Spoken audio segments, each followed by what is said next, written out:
I would like to welcome you to our keynote session, and I'm very pleased to introduce our keynote speaker today. Dr. Nikol Rummel is full professor and head of the Educational Psychology Lab in the Institute of Educational Research at the Ruhr University, Bochum, Germany.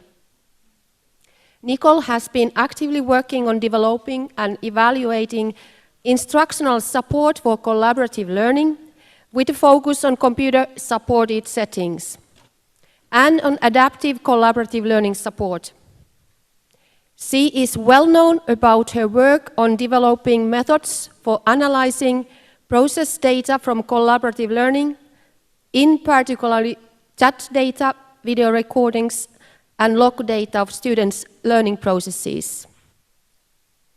Nikol has published extensively more than 50 journal articles in leading international research journals, as well as over 100 referred book chapters and conference papers on her work. At EARLI, Nikol has been visible and active, especially in 6-7, learning and instruction with computers, and 6 instructional design.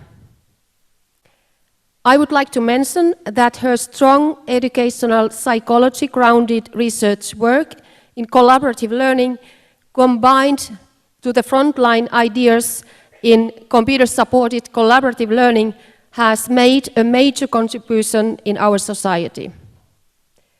Nikol, it's an honor to have you as our keynote speaker, and we are eager to hear your talk entitled Thinking Tomorrow's Computer-Supported Collaborative Learning, Challenges and Opportunities. Welcome. Thank you. Thank you for the kind introduction, Sana, and thanks to you all for being here. Well, the good thing about the sport thing that they do at the beginning is that they make the audience move and do funny moves, which makes me feel much less intimidated after I've been seeing you doing these moves. So that's a big advantage. Thanks also to 6-7, which changed its name a while ago, I think 2 years ago, and is now called Technology Enhanced Learning and Instruction, for inviting me to do this keynote talk. I would like to build on the conference theme, as you can already see in my title, and the conference theme being Thinking Tomorrow's Education, Learning from the Past, in the Present, and for the Future. I will focus on one of my main areas of research, computer-supported collaborative learning, and I want to take you through the journey of CSCL, the lifetime of CSCL research. Obviously, we will start with the childhood. In this case, it's a rather lengthy childhood, almost 30 years since what you would call the birth of CSCL. What happens in the childhood is a lot of development at many different levels. I'll get to that in a minute. Then we will have to look at sort of where we are now, as was characterized by Lisa Wise and Baro Schwartz in a recent article in the IJCCL journal. Now, as they stated, we're in the adolescence. Adolescence, put differently, teenage years. It's usually not such an easy time. There are challenges. Teenagers tend to provoke us, so we'll have to look at kind of some of the difficulties that the field is facing. And then, of course, we want to also take a brief look at the adulthood. As we all know, what we do in our childhood years and what we do in our teenage years doesn't necessarily clearly predict what will happen in our future. There might be different futures that are thinkable, maybe more dark ones or more bright ones. And I'll end my talk with a discussion of potential opportunities for innovation and contributions, but also dangers and pitfalls that we should probably, as I will state, try to avoid.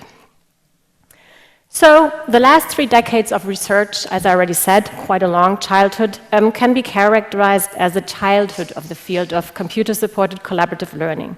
During this childhood, the field has made a lot of progress, looking at the mechanisms that are at work when people collaborate and learn over computers.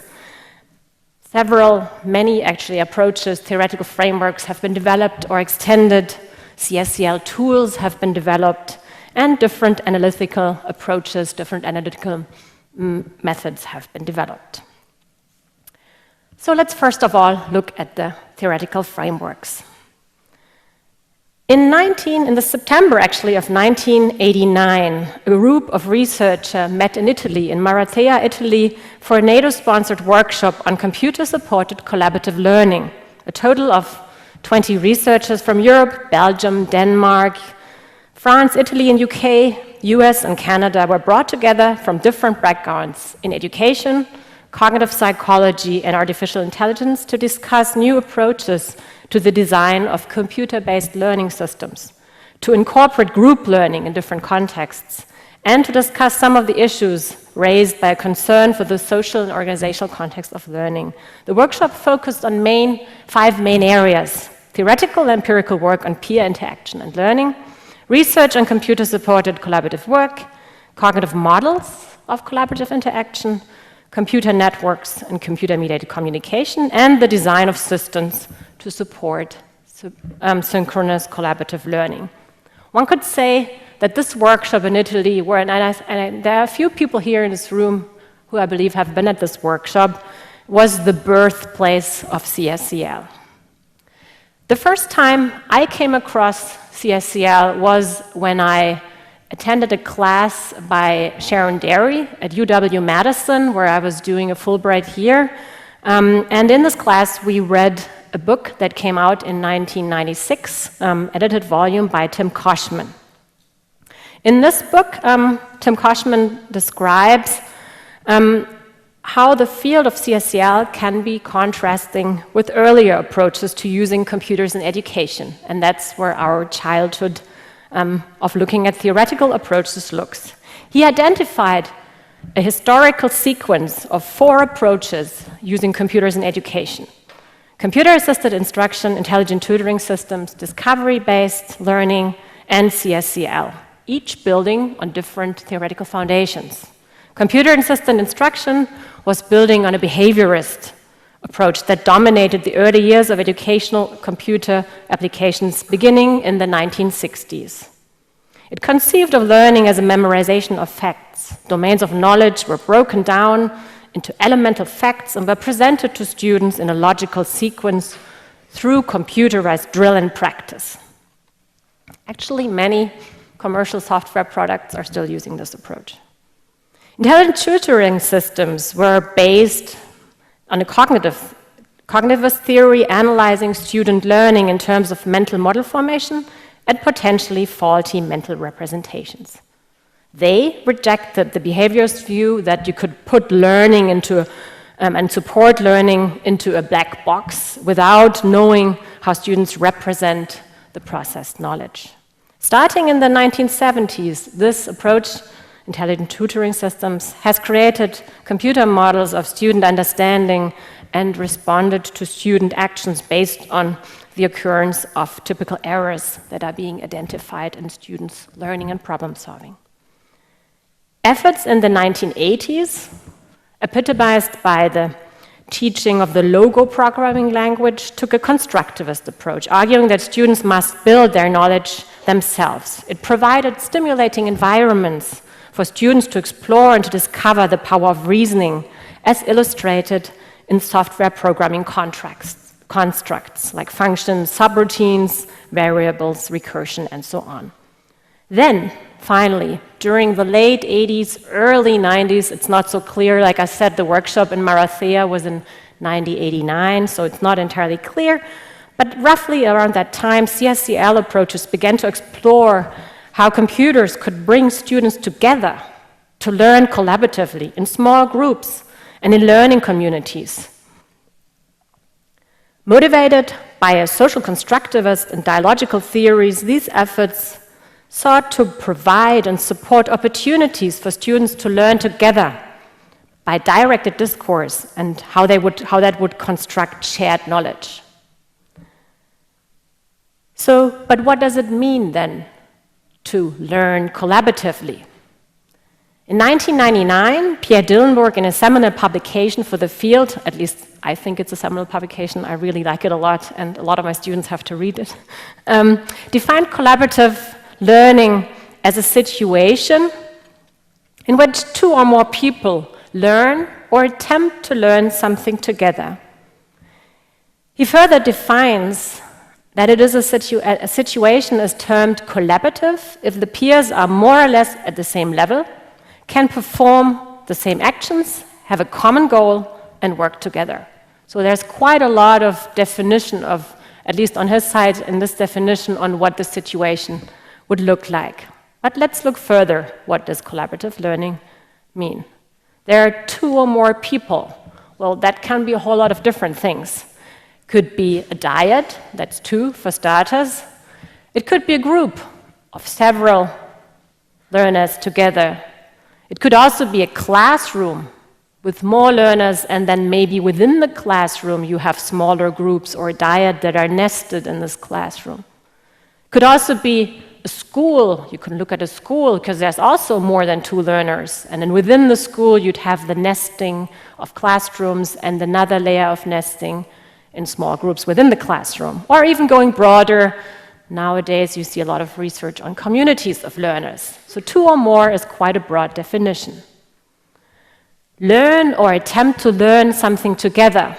There are multiple learning processes and outcomes. In other words, how students learn collaboratively and what they learn during collaboration that you can identify.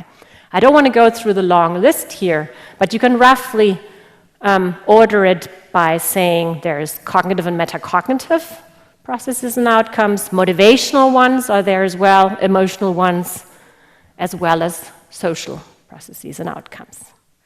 Learn something together. That has actually sparked a lot of debate. It's probably the point that has so far sparked the most debate in the field of CSCL. Because there's actually a continuum of what this can mean that relates to very different theories also. On the upper right side, you can see the position that all human learning is fundamentally social and collaborative. So, according to social constructivism, the primary origin of knowledge is in the social environment where the learner is part of, and the tools and concepts and symbol systems that the culture has developed for interacting with the environment. In the middle ground, there's a position that states that groups can also learn, but that the knowledge generated must always be located in individual minds. Here, the perspective emphasizes the role of the individual child's understanding and how that understanding evolves as a result of social interaction. For instance, as conflicts occur in a social situation. And then on the far other end of the continuum are approaches that relate to cognitive elaboration perspectives. Learning is always accomplished by individuals, those would posit, but can be assisted in settings of collaboration. So according to this take, peer interaction can be used to promote information and acquisition of schemas by individuals. But here the focus is really always on the individual. There is one theory or group, also a lot of work on collaboration scripts that basically comes from this perspectives. Scripts are usually schemata about events that we, from a cognitive point of view, develop as a process of daily routines. For instance, the most famous example von Schenk and Abelson is the restaurant script, where we go to a restaurant many times and then we develop a routine, a schema, a so-called script of how restaurant visits work, usually. These kind of scripts can also be promoted with external scripts. You can see a very example that you probably are aware of. Similar examples you probably know from the cards, the security cards we get in airplanes. So an external script would support the acquisition of new routines, of new behaviors by giving us visualizations, checklists, written instructions, role models. And then the idea is that if we use those repeatedly, we're being confronted with them repeatedly, we would internalize them and would learn the script. The same idea applies to collaboration scripts. So collaboration scripts give learners a specification, prompt them to engage in certain learning activities, assign roles to them, both on a macro level, like on an utterance to utterance, but also on a macro level across a larger portion of a collaboration. Like I said, there has been a lot of research in this area. Some of my own research, actually my PhD work, was in this area where we looked particularly at whether, to what extent this works. This idea that collaborators, if they work with a collaboration script, will indeed learn how to collaborate well, whether they will indeed be able to internalize the collaboration scripts. This work was done in the context, well, you can already see it's old by looking at the computers here.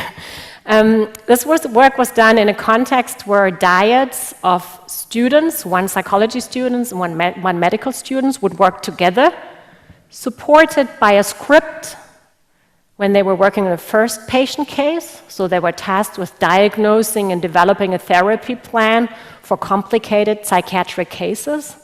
And in the first case, they received instruction by a script.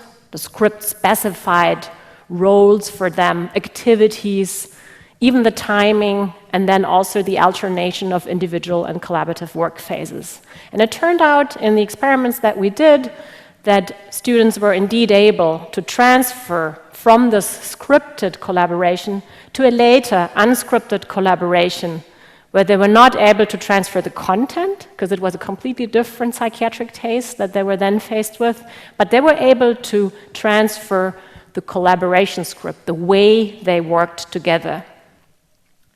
So this is an idea that basically builds on this theoretical foundation of individual cognitive knowledge elaboration. So we've looked now at definitions and theoretical perspectives concerning the second part of the acronym of CSCL. Let's at least briefly turn to the second part, to the first part of the acronym, computer support.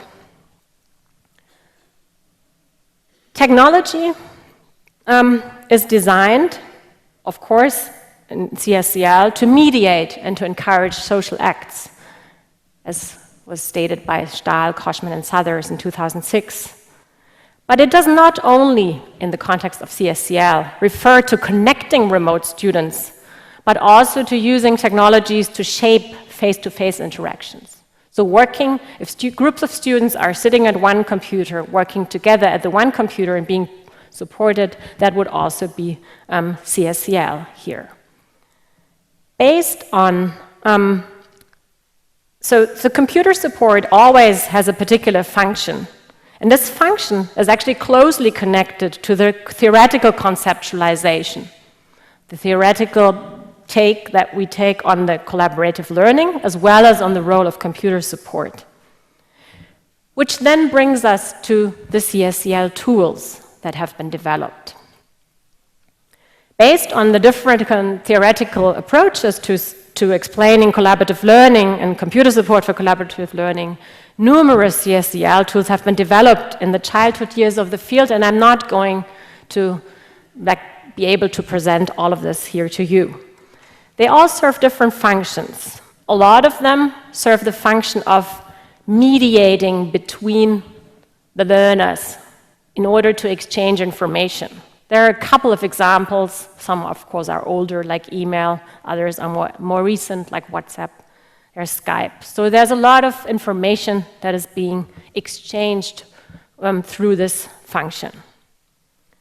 This is a maybe less common example where information is also being transported, but it's not used mainly for communication purposes, but actually to guide what this doctor, that can be seen here in the picture, is able to perform. Another function that CSCL tools can serve is to provide information about the group members, about, for instance, the state of the group. This is a table, an interactive table that was developed by Bahur, Kaplan, and Dillenburg.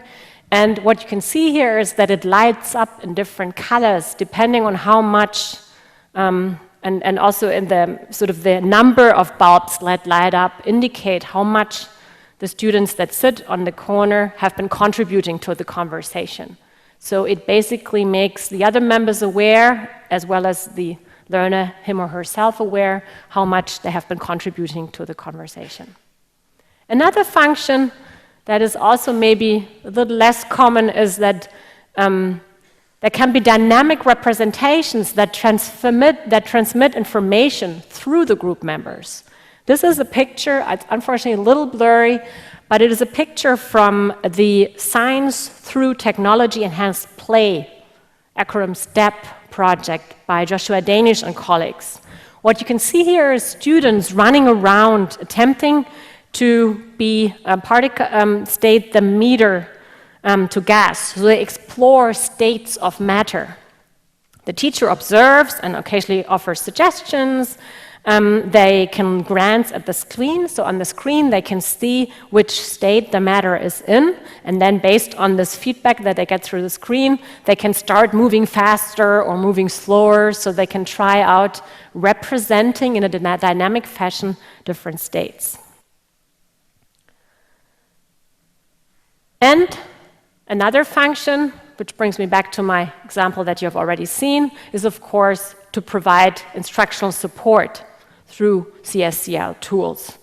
One kind of support that you already saw in my example was scripts. There are other ways, prompting, many other ways of how CSCL tools have implemented instructional support. What is common to all of those examples is that a lot of learner data is being collected as the students interact with the CSCL tools and in the CSCL environment. So data analysis methods have also been one of the areas where there has been a lot of development in the childhood of the field. In a publication in 1995, Pierre Dillenburg argued that it is really absolutely necessary and fundamental for the research field to move away, which is maybe common to some of the research in educational psychology, which I'm part of myself, from just looking at learning conditions and changing those and looking at the outcomes on the right-hand side. But when we do CSCL research, what we really care about and what we must care about is what's in the green box, the interaction patterns, the way students collaborate. But in order to learn anything about the interaction patterns, well, we need data for starters. We get this data from the CSCL tools and from the computer-based environments. But then, and that's where the challenge starts, to analyze this data. And starting fairly early, there has been a lot of discussion and a lot of workshops and a lot of publications, and I will showcase some of them in the field on how to do that. So in 2004, there was a symposium at the ICLS conference in Los Angeles, which I call the Nutcracker Symposium, where the question was, well, what is the diversity in approaches? So how do we crack the nut of the collaborative processes? How do we best look at this? And the idea was that there should be kind of a methodological toolbox where we take into account that there are different data sources, that there are different units of analysis that we have to look at, and that we can generally take very different methodological stances towards analyzing collaborative learning. Well, one example from my own work again, and particularly from Anne Meyer, who has now added a Deigel to her name, she's called now Anne Deigelmeyer, was a rating scheme. So at the time, we had looked at collaborative process data from the project where the dyads of psychological and medical students were working together. So we had long video recordings, and we looked at 9 dimensions in the collaborative process that you can see on the right-hand side here. I don't want to go into too much detail here. I just want to kind of illustrate what we did with those. So we were looking at the videos and rating whether in certain snippets of time these dimensions occurred in a good way or in a rather not so good way, analyzing, for instance, the sustaining of mutual understanding, as you can see in the example here. And then we correlated the resulting finding the resulting ratings that we got with, for instance, in this case, the post-test on knowledge about good collaboration, and we found that certain aspects of the collaborative process, of the quality of the collaborative process, not just of the number of utterances, but in this case of the quality of the collaborative process, correlated with the post-test performance here. Later on, in 2014, Jong and Mello-Silver and Yu published a paper where they looked at how many times, how often are in different papers on CSCL which kind of analysis approach is being used. And as you can see, there is actually quite a broad array of different analysis approaches. Coding and counting, like counting the number of utterances that would fall into a certain category, descriptive approaches, inferential statistics, causal or multi-level modeling. You can see that's actually the category that has the least studies that have applied this analysis method.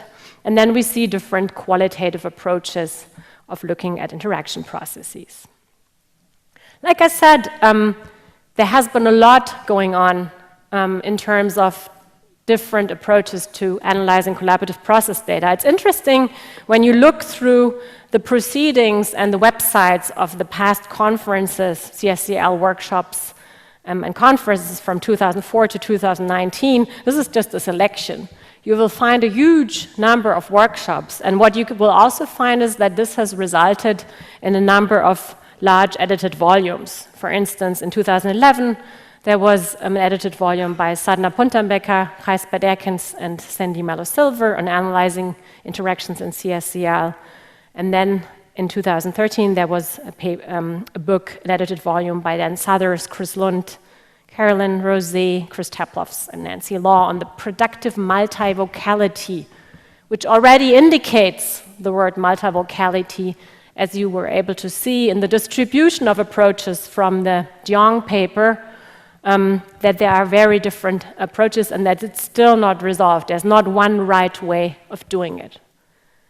So I hope I was able to show that the childhood years of CSCL have led to a lot of developments, inventions, discussions and debates at the three different areas: in the area of theoretical foundations, in the area of development of tools, but also in the area of analysis methods.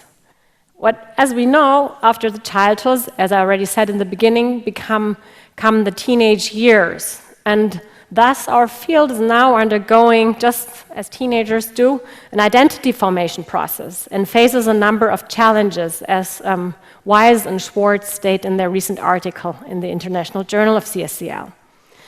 In this article, what they do is actually, it presents a dialogue between members of our research community around 8 provocations. It kind of reminds me of the dialogue that you sometimes engage in with your teenage kids, where there are also provocations, usually the starting point of the dialogue. I will discuss a few of these provocations, or put differently, current challenges to the field.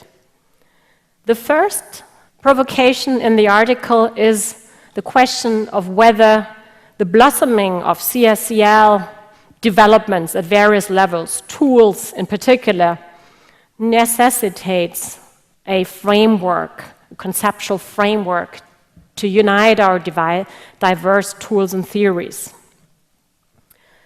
After many years of research on building theory, the question is that do we need such a unified framework? But first of all, the question is, what would it look like? What would be unifying framework? If you think about it, it could be several different things. It could be a meta-theory of CSCL. It could be a taxonomy of CSCL phenomena. It could be a collection of principles that can guide tool design. It could be a framework of CSCL support. The Journal of IJCSCL has an interesting format. If there's an article, you can submit a rather brief squib to answer to that article. As Jerry Stahl defined it, a scrib is a brief statement that is intended to ignite thinking and discourse on topics of theoretical importance. And if you submit such a scrib, you can basically take up certain arguments from an article and respond to them. And the article by Wise and Schwartz has actually sparked quite a lot of discussion in the journal, and quite a number of people have responded to either one or several of the provocations that they have put forward. This is what I did also in 2018, and I responded to this first provocation. What I did in my squib is that I presented a framework, a taxonomy, to be more precise, of CSCL support. I did not have the intention to introduce a perfect, definite framework for CSCL support. It was more that I wanted us as a field to contribute through our research that we do conduct with different methodological approaches in a principled manner to the foundation of CSCL. And the difference in what I was proposing from a uniting theoretical framework is kind of the direction.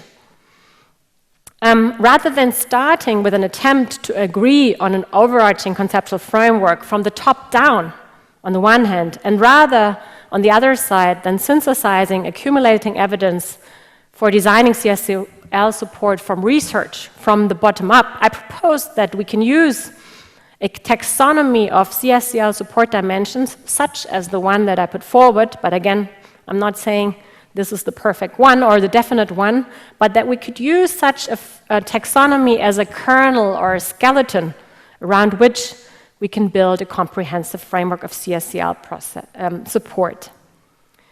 In this process, as I argue, a bottom-up movement should go hand in hand with discussions at the conceptual level, for instance, in workshops at conferences, as has been done many times, but progress could be made in a joint and in concerted fashions without having to wait for theoretical consolidation or for empirical synthesis first. So the proposed taxonomy of CSCL support dimensions and the research that I discussed in my script that relates to these dimensions make a point that we need research cutting across the dimensions of the taxonomy, looking at either one of the dimensions but also at multiple dimensions to form a comprehensive framework of CSCL support that will eventually allow us to make decisions about CSCL environments in a nuanced and not overly simplistic manner. Well, it's a big framework. I don't want to take you into the details here. If you want to look at the paper, you can look at it in more detail. If you summarize the different dimensions, what they basically do is that they look at the dimensions of, if you sort the dimensions, they look at the why, the what, the who, and the how of CSCL support. I will go into a few of the dimensions to highlight what I mean. For instance, the why, the goal.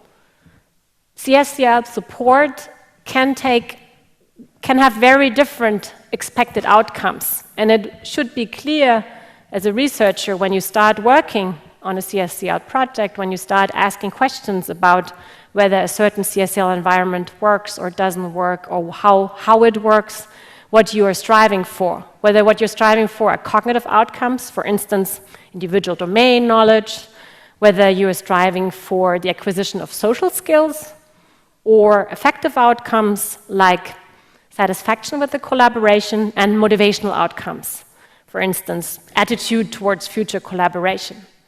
And this must be decided, the goal that you're striving towards must be differentiated from the what.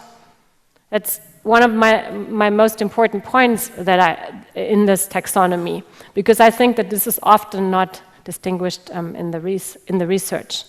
Because the support may target a different aspect than it strives to achieve. So the targeted aspects can also be cognitive, metacognitive, social, and affective. But for instance, by helping students cope with frustration, by inventing support measures that help them cope with frustration, or on the metacognitive side, if you invent support measures in an environment that support reflection, that doesn't necessarily mean that those are also the goals you're striving for. For instance, you could help students cope with frustration in order for them to achieve cognitive outcomes. So those are really two distinct dimensions, and very often this distinction is not being made. So I think, and that's my point, I'm not saying I know more, I'm just saying I think this could be very helpful in sparking or in supporting the conversation that we have about the conceptual foundation of the work that we do. Another aspect, and the dimensions that I'm introducing now I will need in a while, so try to think with me because you will need them again later. So another dimension here is the implementation. You can implement CSCL support in a fixed, one-size-fits-all fashion, where all the students in the group or all groups in the classroom get the same kind of support. But you can also do it possibly, and that's where we're going later, in an adaptive fashion, where there's an automated adaptation of the system based on some diagnosed need or some diagnosed problem that is being experienced by the learners. Or a third option would also be to make it adaptable so that learners can themselves or teachers can choose to adapt the CSCL support that their students receive in a particular way.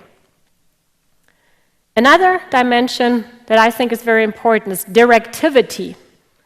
Support can be given in a way where there's basically no directivity, so no advice is being given.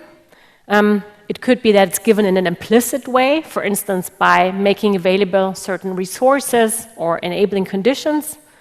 And it can be given in an explicit way, either in a general way, by giving general advice that could apply, for instance, to all groups, or again, by very specifically tailoring the support to the specific individual or to the specific group. And the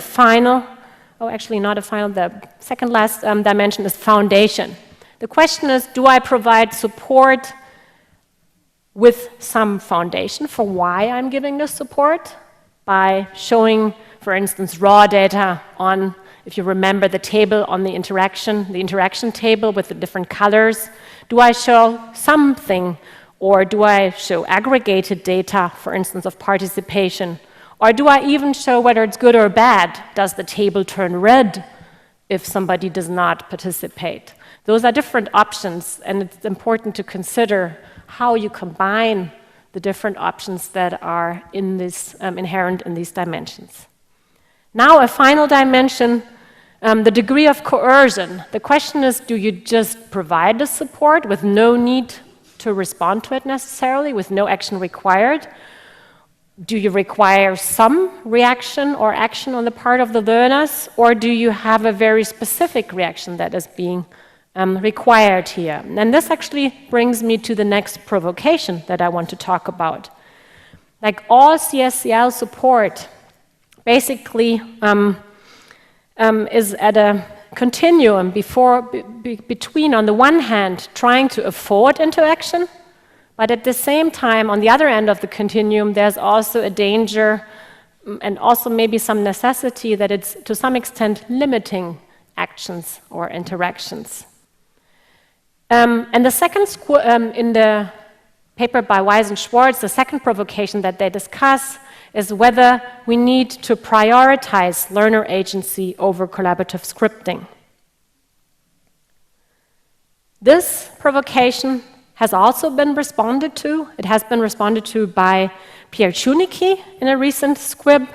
And what he talks about in a squib is the dilemma that collaboration support always affords, but also reduces the space of possible actions towards a pedagogical goal. He states that technology is never neutral. It always has a purpose enclosed in its structure, which allows and restricts certain ways of behaving using the technology. Czuniki touches upon these issues in more depth, of course, in his squib, and answers to the second provocation, discusses implications of granting more autonomy to learners when designing and implementing CSCL technologies. I want to highlight a few thoughts based on my taxonomy of CSCL support dimension, which I just introduced, because basically here's kind of where the two squibs meet, his, Pierre's, and mine.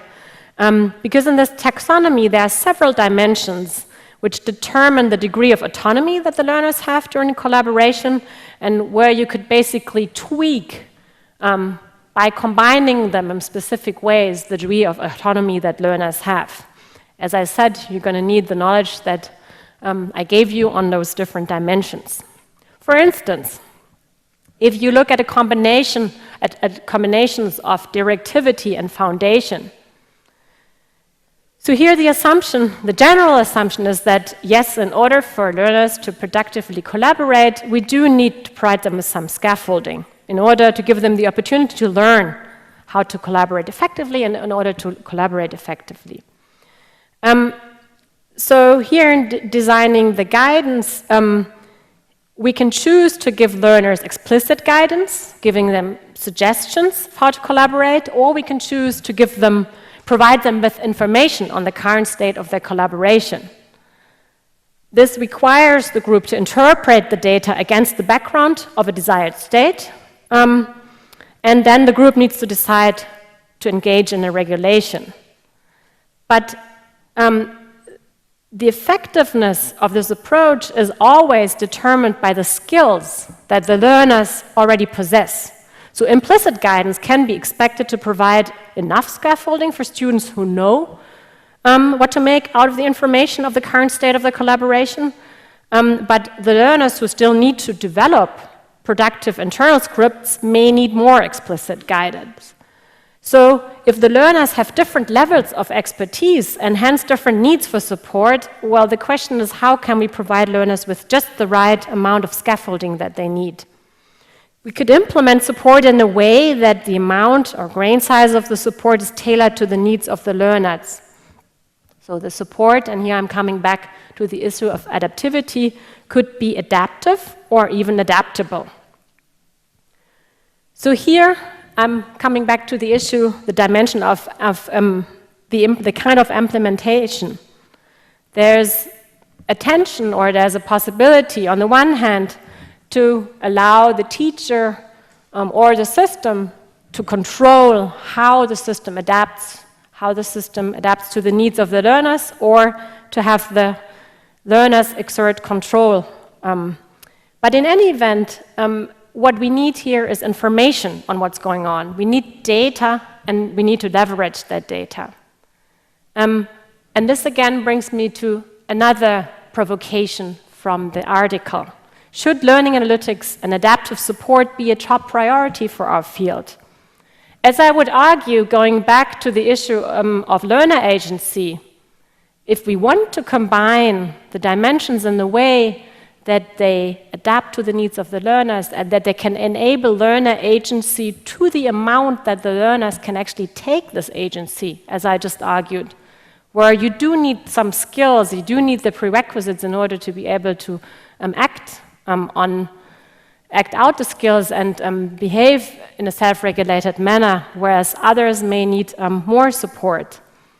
In order to be able to achieve this adaptation, however, we need to use the data. We need to ask the questions: how can data traces that are being left in digital environments serve as indices, and can they even serve as good indices of productive or unproductive behavior? So how can they form a foundation for providing adaptive support, which could then help in an ideal way to support learner agency? So here's an example, some data, some process data from a MOOC. So students are talking to each other. We have all kinds of data, log files, online learning environment. But what can we learn now from this data? What we can look at, for instance, is word count. We can look at the group the individual, the course, we can look at different aspects. We can look at elapsed time between different posts in a forum. We can look at distribution of participation, how much did who contribute. We can even maybe classify contributions, like were they more on the coordinative side, or were they planning something together, or were they actually contributing something to the discourse. And this data can then be used, can be categorized, can be used to assess the current state of the collaboration and provide the learners with support which can adapt to their particular situation.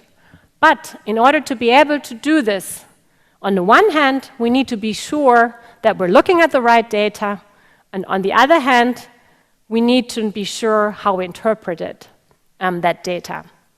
Just to give you one example, on this first variable that is being used a lot for participation, word count. If you count the number of words that people contribute to a discussion forum, can you really assess how much they have contributed to the group, to the collaboration, to the collaborative learning? Or would you not have to understand what they talk about? Couldn't it be that an utterance that is just 3 words long is much more important than one that has 200 words? That's a very difficult issue here. That's why it's also such a difficult provocation. And also, the question is, what are the rules? What are basically, how do we decide to provide support or to not provide support, and how to provide support? And this is basically where I come to the last provocation and where the loop closes. Because it is important. So the last provocation here is, do we need to pursue computational approaches to understand collaborative learning? So it is important to balance between 2 approaches, between data-driven and theory-driven approaches. And I would like to argue that for both approaches, when we look at digital data, we do desperately need theory. There has been a paper in 2015 by Alyssa Wise and David Schaefer, who have argued for why theory matters for using learning analytics to control adaptive support. Oftentimes, what we see from learning analytics is correlational data, and it can only be made sense of with a plausible theory in mind. And collaboration support can then also only be developed if you have evidence that your support will impact the variable that you actually want to change. We need theory for designing CSCL supports because we need to understand what are the mechanisms between the challenges, between the difficulties that we see. How do we operationalize productive or unproductive behavior? How do we choose effective support and define thresholds for when to provide this support? And in order to design support, we need to understand the mechanisms that cause concepts to correlate. Simply advising to act in a way that has been shown to correlate highly to performance does not always make sense. Just a very simple example. Because you know that expert chess players place their pieces quickly, it probably wouldn't make sense to give the advice to novice chess players that they should just place their pieces quickly.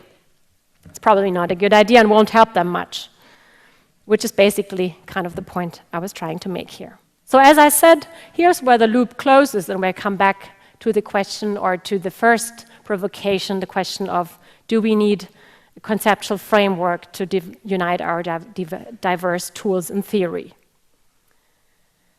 As a summary, for the teenage years, typical for teenage years, the field of CSCL is currently facing a number of challenges that have accumulated and for the future of CSCL need to be addressed by the community. I presented 4 of these issues that are very intertwined. But where does this leave us with regard to moving towards adulthood? I recently wrote a paper for the 25th anniversary special issue of the IJAI Ed, the Artificial Intelligence in Education journal. And this paper addresses and discusses some of the previously described challenges in the field of CSCL by contrasting 2 scenarios a utopian scenario, and a dystopian view of the future. And I want to focus on two topics that arise from those scenarios that I find particularly interesting and also relevant for the future of the field of CSCL. The first topic relates to what I would call ecologies of support. So when we look at the paper, at the scenarios on the paper, there's a system, a CSCL system called Ruhr, which is used by the teachers and by the school to support learners as they're collaborating. And here we have two learners, we have Janet and Roxanne. And in the dystopian scenario, in the paper, the Ruhr system is always pairing Janet and Roxanne, as I described in the scenario, because the system identifies or diagnoses that they experience constructive conflict. But Janet says that she cannot quite see what's constructive about the conflict. She rather perceives this as a very frustrating experience being paired with Roxanne. So she disagrees with the diagnosis of the system that what the two are experiencing is cognitive, productive, constructive cognitive conflict. In the utopian scenario, on the other hand, the Ruhr system has offered the teacher a choice for two assignments for Janet. So one assignment would be with Isabel and one assignment would be with Roxanne. And the teacher then notices that Janet is very eager to be challenged, and she has an increased level of comfort with collaborative learning and therefore assigns her with Isabel rather than Roxanne. So what we see here is, on the one hand, the system is supporting the learners in a way that the learner here, Janet, doesn't quite understand how it even works, and she disagrees and she gets frustrated. And on the other hand, in the utopian scenario, it provides support to the learners, yes, but through the teachers. So the teachers get choices and they make decisions based on their own in their own impressions, as combined with the system recommendations. So what we see here are different addresses of support of CSCL. So far, a lot of effort in this area has gone into providing support to learners, and this actually holds true for technology-enhanced learning beyond CSCL, I would say. But recently, there has been a shift towards also taking into account and looking at what support can be given to other stakeholders in the CSCL environment, particularly towards supporting teachers. A central topic in supporting teachers is how to support the orchestration. So orchestration tools or teacher dashboards is where there has been quite a bit of research on. Anushka van Leuven and I did a review. It's published in a German journal. Actually, it's in English, but it's a German journal called Unterrichtswissenschaft. And we conducted a brief literature review of research related to orchestration tools developed for supporting teachers during student collaboration. And what our results show is that there's actually much more research needed on the effectiveness of teacher orchestration tools. So there's a small number of studies to start with. There's a large diversity in the tools that have been used in those studies. So what type of information is displayed to the teachers? They're often rather exploratory, descriptive research designs, and there are very, very few systematical, maybe even controlled experimental investigations of the effectiveness of different types of teacher orchestration tools and of different kinds of information that they would give to the teacher. What we did in a study that Anushka van Leuven, I and Tamara van Gogh conducted is we tried to systematically investigate the effect of the type of support that a teacher orchestration tool can offer for helping teachers interpret student collaboration. So that's an initial investigation, but we're continuing this line of research. And we have looked at comparing teacher orchestration tools, so dashboards that either support a mirroring function, where the teacher basically can just see what's going on, an alerting function, where the teacher is being alerted to groups that may have a problem as identified by the systems, or to tools that even do more, that it gives some advice on how the teacher could go about helping this group. There's also the issue, when you think about teacher orchestration tools, there's a very interesting issue that comes up too. How do you combine, how do you orchestrate the support that the system gives and the support that the teacher gives? Ken Holstein, Bruce McLaren, and Vincent Alleven from CMU have done some, what I find really interesting research, trying to look at what the human-AI complementarity or the human-AI co-orchestration can work in classrooms. They've actually worked together with teachers in trying to co-design what this could look like. Because if we call for what I call ecologies of support, if we try to support not only the learners, but the teachers, and I will even go one step further in the next moment, we also need to think about, well, how do we orchestrate these different kinds of support and in the classroom between the system, the teacher, the learners, and potentially also then peers.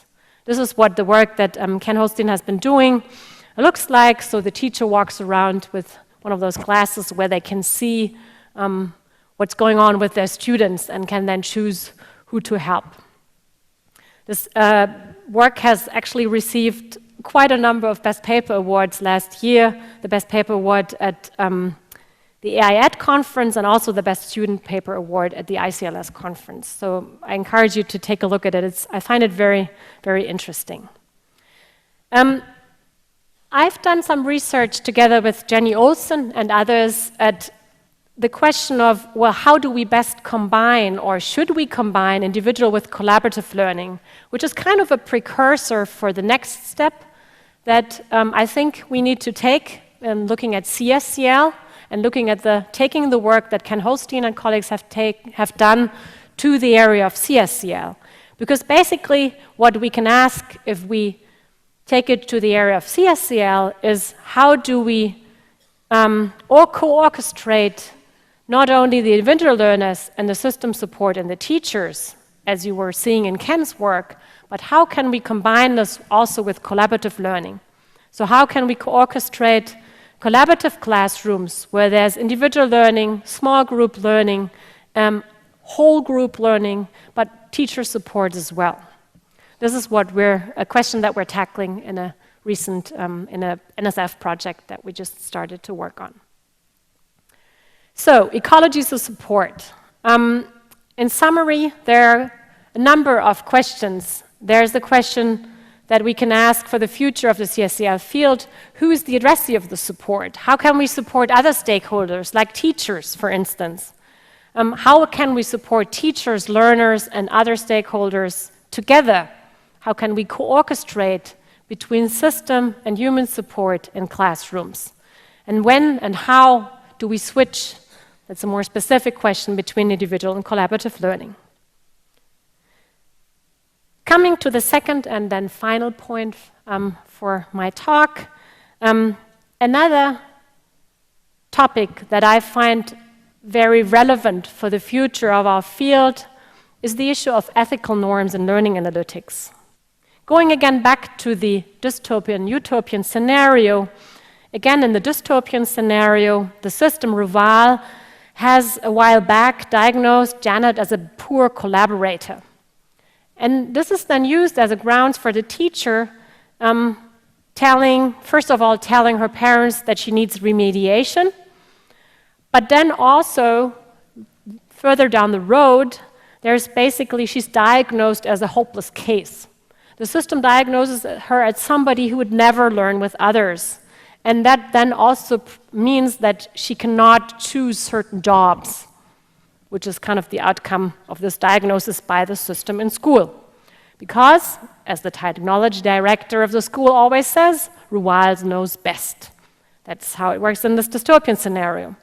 In the utopian scenario, the system has pushed Janet over the course of a school year to speak more during her collaborative activities, And there are usually then there are frequent review sessions where Janet gets to review small snippets of her own collaborative behaviors and gets to engage in a session with the system where she then can reflect on her performance or her behavior and set goals for her further collaborations. And what turns out here is that throughout the school year, she has started to talk more, that her partners did the same, and that they often had good discussions. So she's improving in this interaction with the system. So what we have here is, on the one hand, the system, this Ruhr system, has, well, these are utopian dystopian scenario. This is like not real. It's, of course, just a scenario. So it has a very high accuracy in the dystopian world. But the question is, how much does that help? What is maybe more important is that the utopian version of the scenario, of the system, leaves agency and leaves also some flexibility to the learner. So it is important, I think, to keep in mind that there's always some danger of CSCL, generally, I think more generally, of computer support for learning, has this deterministic aspects. And if we look at this, it leads to a number of questions that I think we will need to tackle in our field. The question is, well, is there a norm? Do we need to develop a norm for how we use learning analytics? And in particular, who decides what optimal learning is, optimal collaboration in this case? Without a theoretical background, it's impossible to define optimal learning, but even then, well, for whom is it optimal and under which circumstances? Shouldn't it also take into account the free will, and shouldn't it also take into account the responsibility of the learner? Isn't it possible that a learner would develop in a way that maybe the system could have predicted, maybe couldn't have predicted, but maybe the learner develops in a way that is just not to be expected because it's a completely different one? Shouldn't there be a way of, for instance, if you think about recommendations to finish your study program in a certain number of semesters, couldn't it be that if you do it in more semesters, or even in less semesters, that this has advantages? Or couldn't it be that if you study something for 2 semesters and then decide to switch to a different program, that that's actually a necessary detour that a system, of course, would not have predicted, because it maybe sparks something that never would have happened. And in CSCL, if you maybe collaborate with a peer that the system would never have chosen, because the system would not have thought it leads to constructive interaction, but then you actually really engage in a friendly conversation, maybe not in constructive conflict, but in a friendly conversation, which then leads you to like collaboration more and engage more the next time. Isn't that the kind of flexibility that we would also need to have? And how can you combine that with a precise system? How can you combine that with optimizing learning? So the last question here being, is it really always the best thing to achieve fully personalized learning? Personalized learning is kind of the hot topic in German research on education, on learning, both in the university sector, in higher education, but also in schools. But I'm wondering, if you look at what I showed you from the 2 scenarios, the utopian and dystopian, is this really where we want to be going? And actually, we can maybe learn a little bit from our past here, because if you go outside of CSCL and if you look at the field of education and philosophy of education, you can see that a lot of those questions have already been asked and discussed some time ago, as for instance in George Orwell's book, or you can also see the question of who decides of what optimal learning is in debates around the PISA results or the assessment of 21st century skills. You can also look at Immanuel Kant's book to the question, what is enlightenment? Or, for instance, when you look at personalized instruction, it's quite interesting to read the book that Skinner wrote in the 60s on programmed instruction. Well, Coming to an end and concluding and taking up the conference theme, what I was trying is to take you through a journey of the childhood past, adolescence/presence of CSCL, and the topics and the potential directions that I discussed for the future, the two ones that I discussed, just my take on things, and even for me it was just the selection. What I want to emphasize is that just as in the lifetime of a person, the future of a field of research builds upon its past and its present. So I do think it's interesting and important to know about and to be aware about the past and to reflect about the present, just as Wise and Schwartz did in their paper. But also, the past and the present can never fully predict where a person in their lifetime, but also where a field of research are going as they grow older and mature. And it's important to know that they are desirable and maybe not so desirable futures. For instance, with regard to the use of digital data and learning analytics in order to diagnose learners and support them in an adaptive, personalized fashion, as good as this sounds, there are also some very dystopian futures that one can imagine resulting from this. It's upon us not to get carried away by the possibilities, but also to see potential dangers and pitfalls of new directions in our field and to work towards avoiding those. Last but certainly not least, I would like to thank Christian Hartmann, Sebastian Strauss, and Valentina Nachtigall from my group, because developing this presentation, which is not something that I took off my, whatever kind of presentations you have on your laptop, but which we made new, was actually a group effort with a lot of very interesting and inspiring discussions. So it was a collaborative learning experience for me as well. And I'd like to thank them for this teamwork, which was really enjoyable. I hope you also took something away from the talk, and I thank you very much for your attention.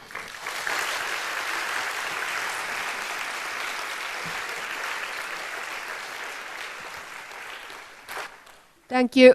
Thank you very much for your excellent talk and clear presentation. It was a pleasure to follow. We still have time for discussion. I think questions or comments or any feedback is very welcome.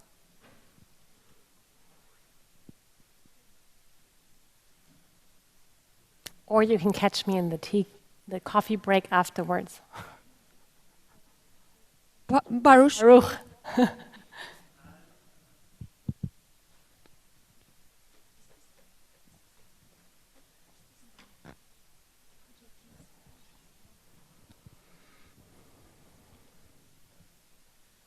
Yeah, I would like to.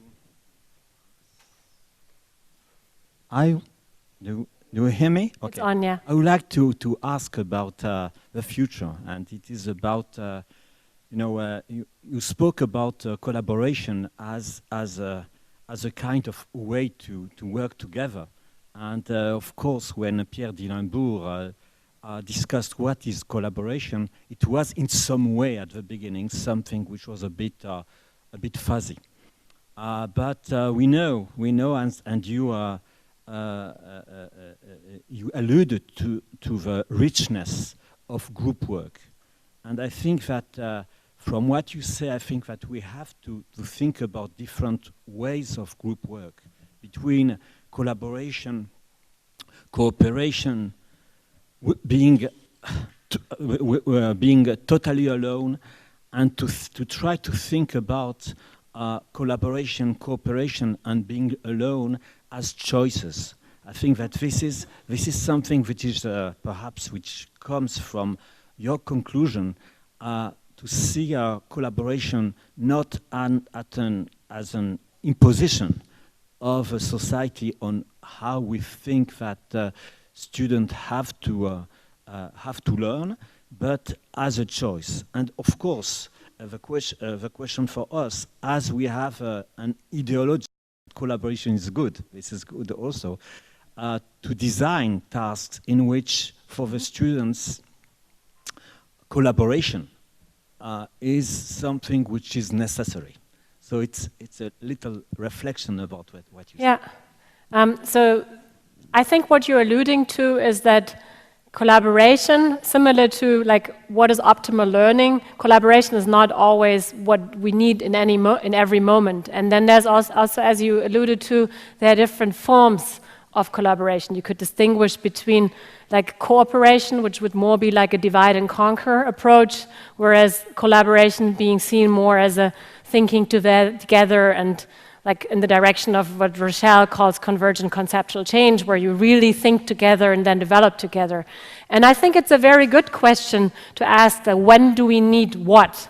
And that's actually what this one paper was pointing at, the work that we did in Jenny Olsen's dissertation. Because I think we really should ask more for when in the lifetime of a learning trajectory do we need which kind of learning? When is it more individual learning? When is it more collaborative learning? When is it maybe more divide and conquer because you simply, for instance, can save time? And what we have actually, the hypothesis I've been having and that we've been discussing a lot in Jenny's work and thinking about is that I think when you look at phases where you are trying to understand something new, and when you're struggling around maybe finding solutions, like in the productive failure work that Manu was talking about yesterday, collaborating and being together, thinking together with others is a good idea. But when it comes to, for instance, moments where there's work to do, you need to read 1,000 pages because you need to, study them and maybe filter out things that are important, then maybe a cooperative approach where you divide them up and then you bring summaries together and then you exchange them like in a jigsaw is more relevant. Where then, on the other hand, if you're practicing procedures, because you've learned something new and now it's up to you to practice the procedures in order to become fluent in applying them, then maybe dividing practice opportunities between you and others is not a good idea altogether. But then you may have to actually rather work alone until you hit another impasse where then interaction with others is useful again. And I find it very important to research, to do more research on when we need which kind of what I would call social mode, but then also how do you diagnose when those switch points would be? And I think a big challenge is in a classroom where people may not always all be on the same timeline. Well, how can you account for that? And can you even allow for it in the classroom? Where if you say, well, we do 10 minutes of individual work, then we do 10 minutes of discussion, and then we do like 10 minutes of whole class activity, that may not suit everybody. So I think, and that's actually, I think, a really, really interesting challenge for CSCL. Can CSCL tools help us to not only, go over time and distance, but can we actually make time more flexible, like a chewing gum, where we change it in more flexible ways, where individuals and cooperative groups and small groups that collaborate can be in the same space? Or does it mean that we're also crossing the boundaries between formal educational environments like school, but then also informal learning or non-formal learning? Maybe that's also where CSCL gets into this whole discussion of how digital environments can also blur or help transition between those different educational contexts.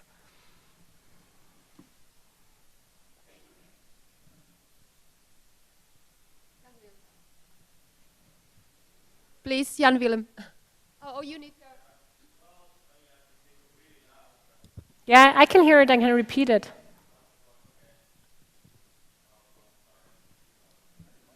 It was actually worse with the microphone. Yeah, and it's on. Okay, good. I was really interested to see that one of the things that you were highlighting is thinking about the teacher, right, and what kind of support the teacher needs as a new direction, and that could obviously be in terms of understanding collaborative learning and in terms of monitoring, right, and support that you talked about. And one thing that I'm also wondering about, and I would like to have your view on that, is that many teachers also struggle in their classrooms with the last part, whether it's CSCL or CL, in terms of how are we going to use this in the outcomes in terms of grading, right, of group grades, individual grades, and these sort of things. So what is your view on that? Because it's a very practical question, and I'm quite sure that many people in this room have collaborative learning in their courses and struggle with this question of terms of how to assess it. So the question was, how do we, I don't know whether everybody heard it, it was really hard for me to hear it. I think the question was, how do we respond to teachers when they ask about how do we incorporate collaborative learning in our regular classrooms when we are asked at the end to be able to give grades. Well, how does this work together? The need to give grades to individuals, to assess performance on the one hand, and then the call for more collaboration on the other hand. And that was the question? Yeah, that's part of it. Okay. I would actually give a similar answer than I just gave to Baruch. I think it depends on which phase in the learning process you're looking at. I think, as I said before, when it comes to practicing something or deepening knowledge that you have understood at a certain point, that you need to get ready, for instance, for an individual exam, then it's probably time, or then it's probably good to work individually. There are, as we all know, with the ways you can assess performance of groups, there's always resistance by teachers, but also sometimes by learners. If you do things like trying to have goal interdependence, because you tell students in a group, you're all going to get the same grade, and it's going to be the grade of the weakest one of you, or I'm going to give you an average grade, depending on how each of you performs, and thereby you're trying to make them all be accountable, which is, of course, one of the, as we know, research ways of making students accountable. I have to say that, frankly, yes, it may work for making students accountable, but I actually have the impression that it's actually leading to more resistance on the part of the learners, because they do not, even if you make them accountable, and even if it leads to more interaction, they do not want to get that grade that the weakest student in their group gets. Or they do not even want, they just don't buy into this, and parents do even less than that. So I think going a route where you use collaborative or cooperative learning in parts of the learning process, where it's really about the things that those activities can do best, and those activities can do better than individual learning can do, which is elaborating, understanding, getting over impasses, confronting each other with conflicting ideas, and then monitoring your own understanding through trying to understand what the other people say to you. And you know, all these activities, I think arguing that this is then a great preparation and a better preparation that you could possibly achieve by giving them direct instruction, and like Manu's arguing in his productive failure work, and by having them only work individually, could get beyond those resistance. That would be my answer. But it's certainly like a big issue, because classroom time is precious, and the question is, what do you use it for?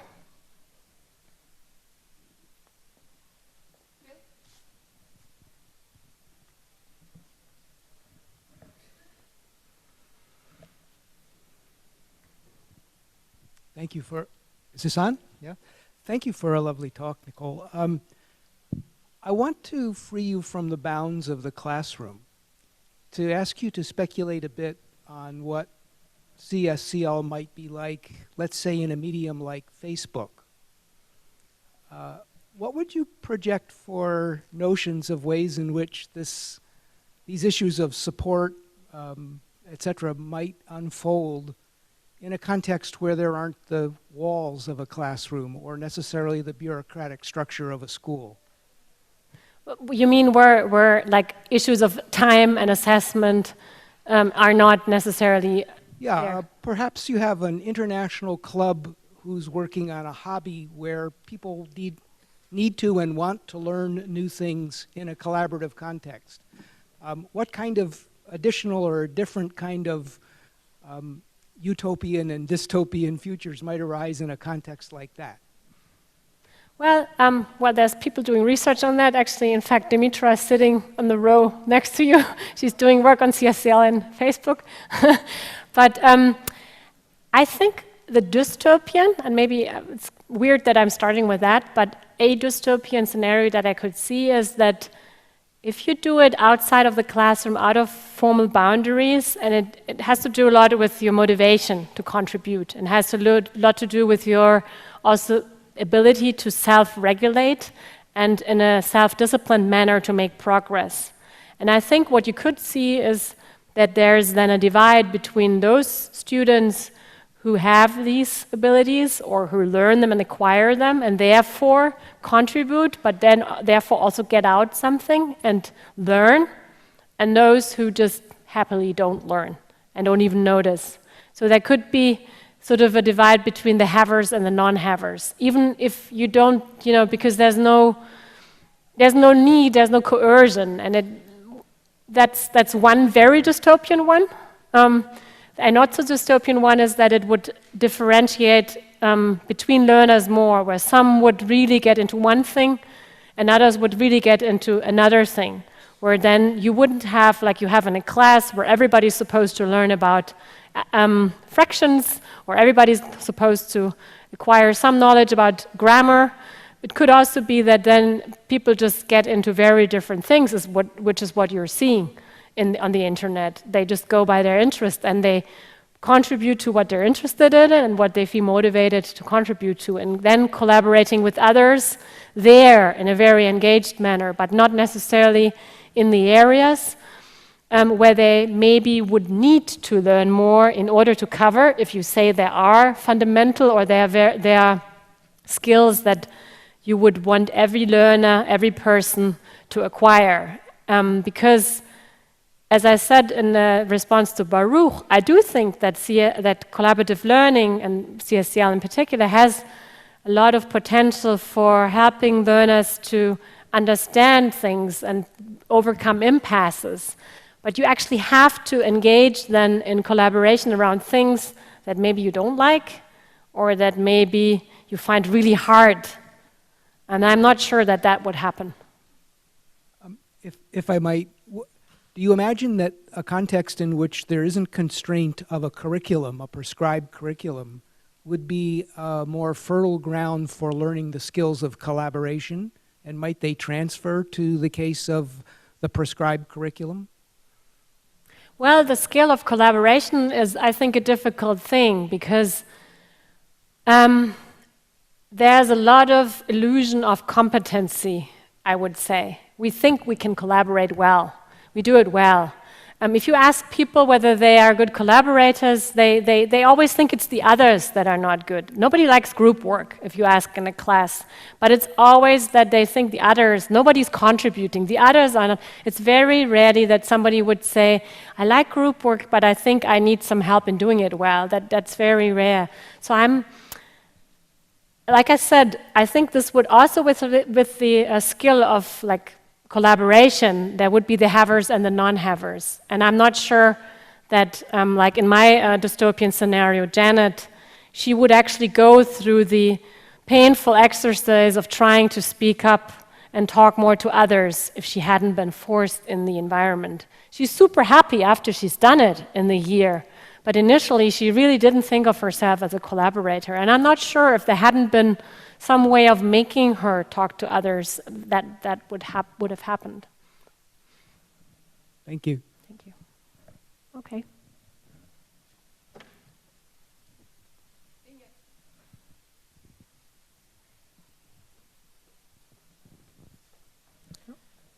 Thank you for a wonderful presentation and many take-home messages.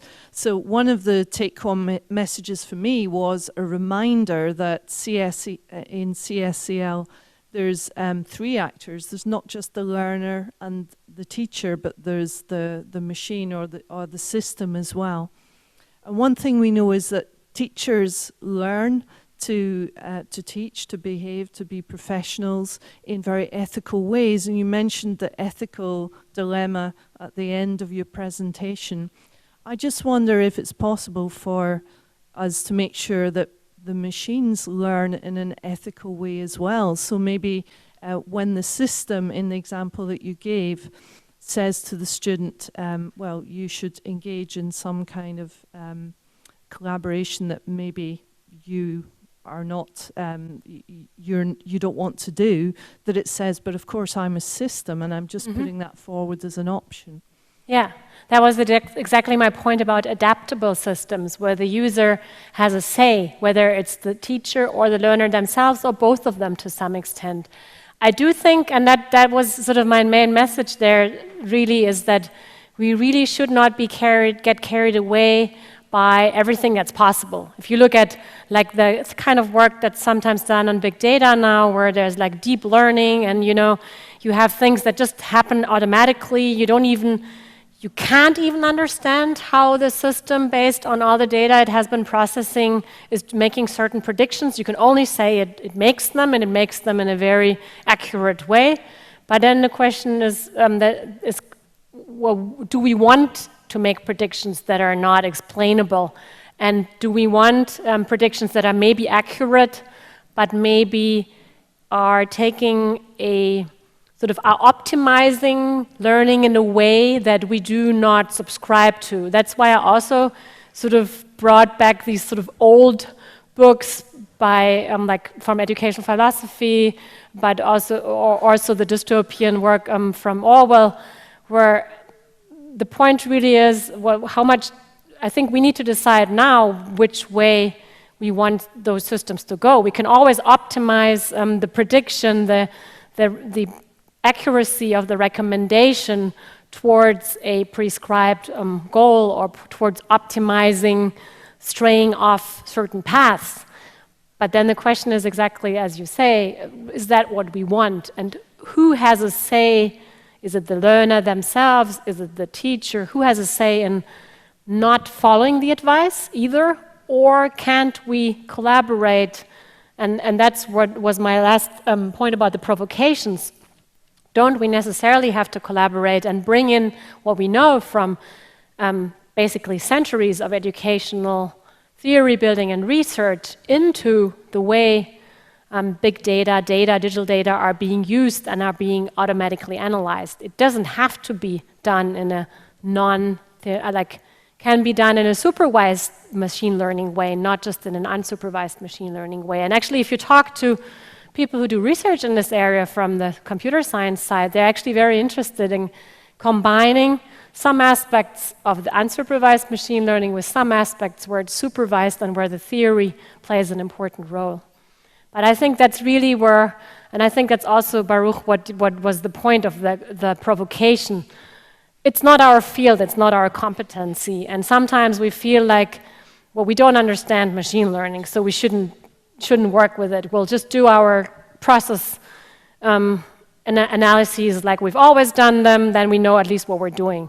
Because the way of collaborating together, where the one side understands the theory and has the background and maybe doing very deep analysis of collaboration, and the other side has a lot of knowledge about machine learning, those collaborations aren't easy. It takes time until you understand each other, but I find it absolutely unavoidable. I think we don't have time any more questions, but once again we would like to formally thank you about your presentation, and I think you need something sweet after your hard. Thank you. Thanks, Anna.